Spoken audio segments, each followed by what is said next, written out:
Race, in the common understanding, draws upon differences not only of skin color and physical attributes but also of language, nationality, and spiritual practice. Race categories are often used as ethnic intensifiers, with the aim of justifying the exploitation of one group by another. Race is an idea that has become so fixed in American society that there is no room for open-mindedness when challenging the idea of racial categories.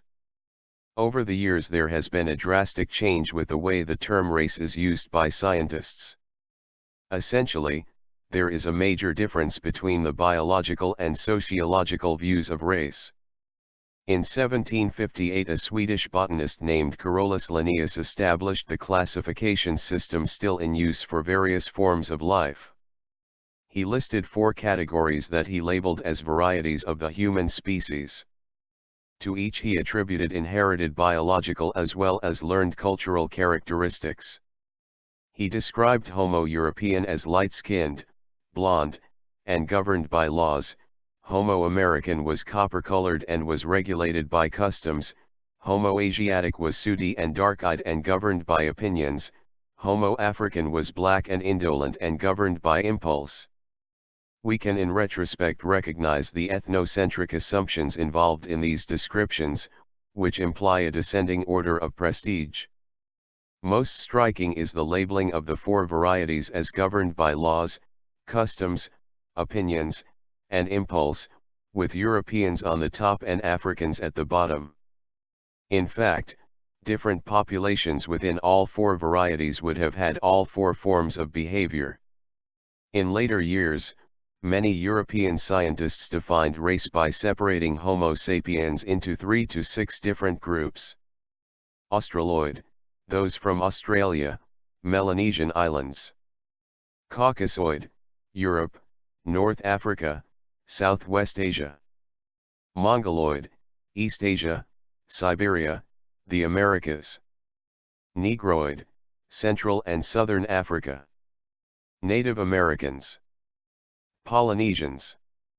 The scientific justification for these 6 groups was that members of these groups shared similar physical characteristics and originated in a particular region of the world. During the 19th century, theories of race were advanced both by the scientific community and in the popular daily and periodical press. One idea that was taken into belief was racial standing based on skull size and features. The human skull was used as a way to justify the idea of races. The structure of the skull, especially the jaw formation and facial angles, revealed the position of various races on the evolutionary scale, and a debate raged on whether there had been one creation for all mankind or several. Biological anthropologists have intensively studied and described the biological variations that exist in the human species. Anthropologists agree that there are 3 major types of explanations for the variations within and between animal species.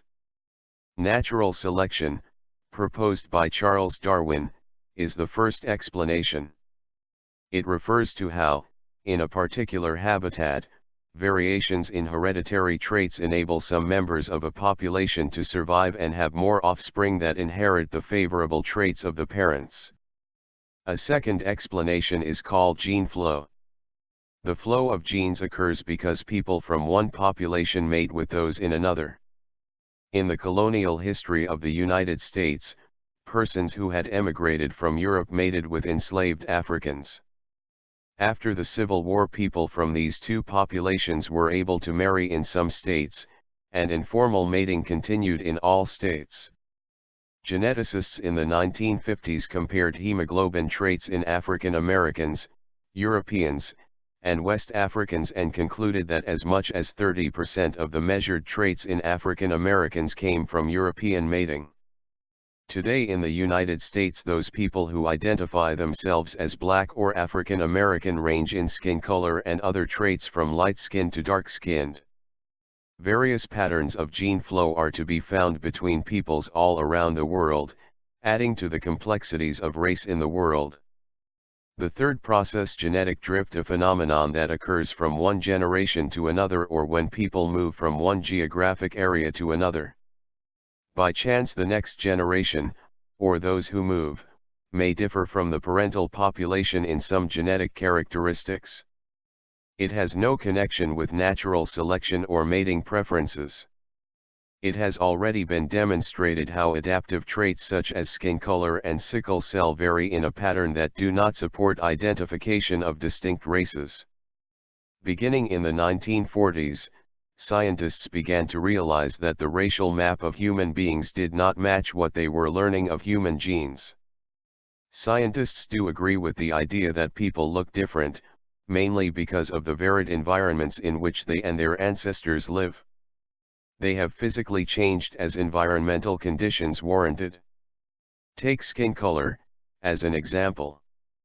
It is essentially an adaptation to the amount of sun received. People from regions with lots of direct overhead sunlight, the tropics, tend to have darker skin than people from cloudy or oblique sunlight regions, northern temperate zones. Since melanin protects the skin from harmful ultraviolet radiation, people with more melanin in tropical areas tended to live longer, and produce more children, than people who were melanin deficient. Sunlight also stimulates vitamin D production. People from Northern Europe and Asia who had little or no melanin were able to absorb more of the little sunlight there was, which enabled them to produce more vitamin D. Vast new data in human biology have completely revamped the traditional notions of race. Race is a biological term that describes the DNA structure of an individual as a fixed attribute that cannot be changed. This idea is used in biology to discuss how different peoples adapt to environments and hence, making the term race have no scientific basis. Today most scientists reject the concept of race as a valid way of defining human beings. Researchers no longer believe that races are distinct biological categories created by differences in genes that people inherit from their ancestors. Genes vary, but not in the popular notion of black, white, yellow, red and brown races. Many biologists and anthropologists have concluded that race is a social, cultural and political concept based largely on superficial appearances. In the past, races were identified by the imposition of discrete boundaries upon continuous and often discordant biological variation. The concept of race is therefore a historical construct and not one that provides either valid classification or an explanatory process. Popular everyday awareness of race is transmitted from generation to generation through cultural learning. Attributing race to an individual or a population amounts to applying a social and cultural label that lacks scientific consensus and supporting data. While anthropologists continue to study how and why humans vary biologically, it is apparent that human populations differ from one another much less than do populations in other species because we use our cultural, rather than our physical differences to aid us in adapting to various environment. There you have it. K.I.K, knowledge is king. Get into the know. Peace to the conscious minds, the righteous hearts, and those who want to see peace.